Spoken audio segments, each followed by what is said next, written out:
Day number 2 here at SEC Media Days, of course, Nick Saban Day, and I am with John Talty of AL.com, of course, also an author, the book, The Leadership Secrets of Nick Saban. Our conversation, of course, today brought to you by J.E. Dunn, right here, one of the top 100 places to work in the United States, 2022 best place to work, industry-leading benefits. Check them out, jedunn.com. All right, so Nick Saban, what was his actual message today, day number 2? What was he really saying, John? Interpret. Yeah, I'll give you the Saban whisper interpretation here. I mean, I think there was a lot of stuff aimed at, recruits with the NIL stuff. I feel like you could tell he feels confident about his team the way he talked. He almost, a little robotic, but like almost trying to downplay a little bit, which I think if you know him, it's kind of like, oh, he has something good here where he's trying to do that. Talked a lot about leadership, which I think that's probably one of the key things he wants to make sure that his team is in the right place with all the hype and attention that they're going to get. But, I mean, I saw a guy who was pretty confident, pretty tame, I would say. We didn't get a fiery Saban or anything like that. He was pretty mild-mannered today, but you could tell he feels good about this team. Yeah, no Cam Robinson arrest stories to talk about. Generally, when he's like that, and it means we probably could get some outbursts later on in the season because last year he was so kid glove with this team. I thought that was because he knew he didn't have a strong mental team. Now it feels like he's got one of the best teams. I mean, maybe one of the best teams he's ever had. He did touch a little bit about having Bryce Young and Will Anderson, that he's never really had anything like that. Yeah, I mean, last year it was a challenge for him all year. I don't think he really knew how to handle that team because there are the usual things that he would do. If you know Saban well, after like a big win, he's going to try to tear them down a little bit to keep their egos in check. And when after a loss, he's going to try to build them up. And it felt like all year round, he was just trying to build them up. He could just tell that they were not confident, not in the place they needed to be. He had to keep building them up. And I think this year is going to be different. I think we're going to see more classic Saban because you've got a guy who won the Heisman last year. You've got the best defensive player in the country. He's going to have to keep those guys in check because everybody's going to pick him to win the national championship. So I think you're seeing some of the early groundwork for that. But it's a pretty incredible spot to be in to have, I would argue the two best players in the country both coming back for you. And so this is the year that, the expectations are here because both those guys will be gone after this year. If you had him with some truth serum and you inject him, is it offensive line? Like, what is on the field? Like, I feel like I don't even have a question to ask because they're so clearly the best team.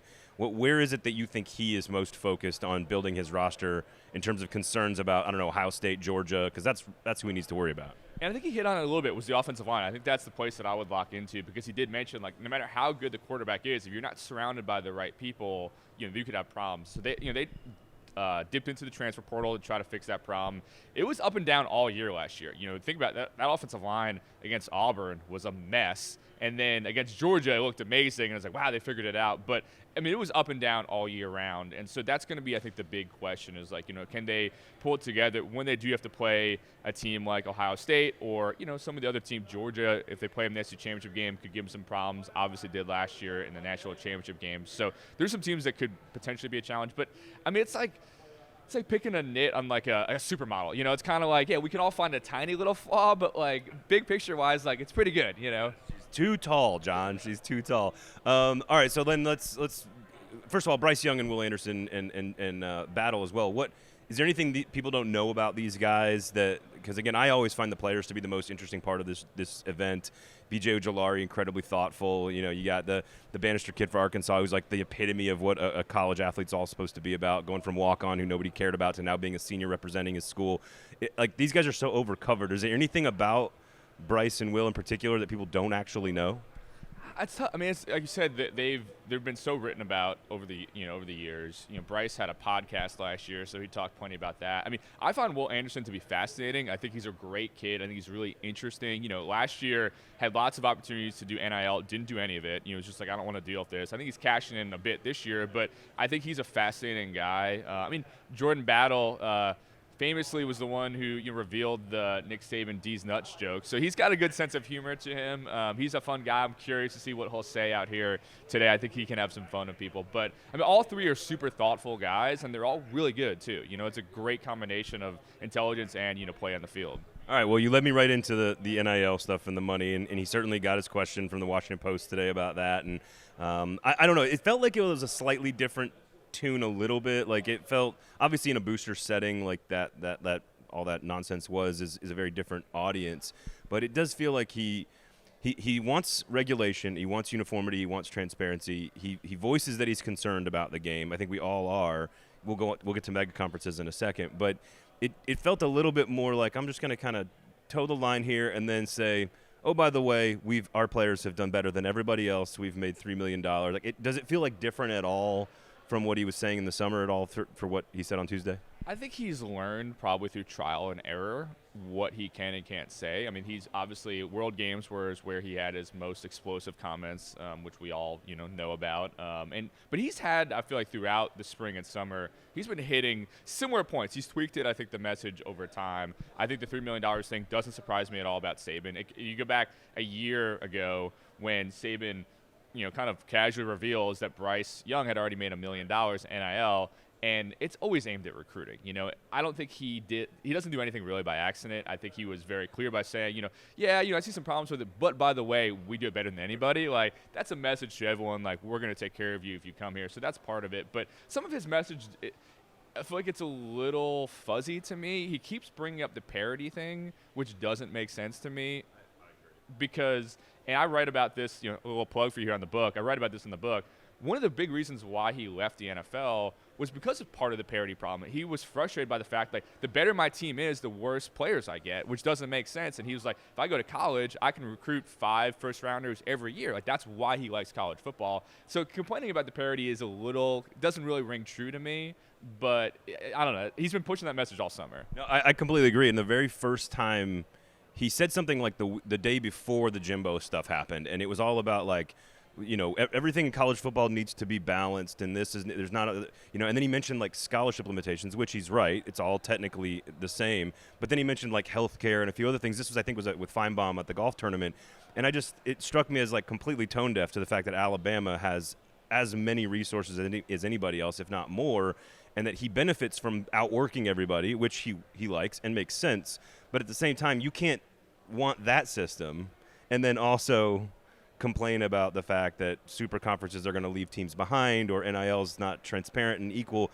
I'm with you. I feel like it's a little tone deaf for the existence of college football writ large, if that makes sense. Yeah, and I think, if you take Saban from a genuine standpoint, I think he believes what he's saying, but it's just like sometimes it's not the message, it's the messenger. And so being the head coach of a guy who's dominated the sport like anybody, like no one else, and like you said, I mean, they were, one of the early people, part of the facilities arms race. I remember they had, like, the early waterfall, and everybody couldn't believe how ostentatious it was and all of that. And so Saban's benefited a lot from the investment that Alabama's had in it. But I think if you made him – that message was coming from Nick Saban, the football czar, it might make more sense. You'd be like, all right, yeah, that's true. Like, there are some issues. And, like, I do think he cares a lot about the future of the sport. And I don't necessarily disagree with some of what he's saying in that, if we go to 220 team leagues, like, is that good for the sport? I don't think it probably is. And so I think he's making fair points, but like you said, the fact that he has benefited the most probably from some of those rules, it makes it a little like, I don't know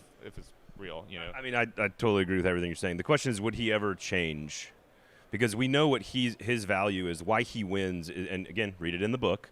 Why he wins is how he executes his life every day. It's what he wants the system to be equal so that then he can outwork everybody, which is, hey, that's life, man. That's capitalism. But if somebody would ever ask him, or if you were to ask him and say, look, what happens if you change the rules and step back and create a salary cap or create spending on facilities or create a recruiting budget or time spent on the road or, whatever the thing could be, or become a president of NCAA football instead of the football coach to then create that parity?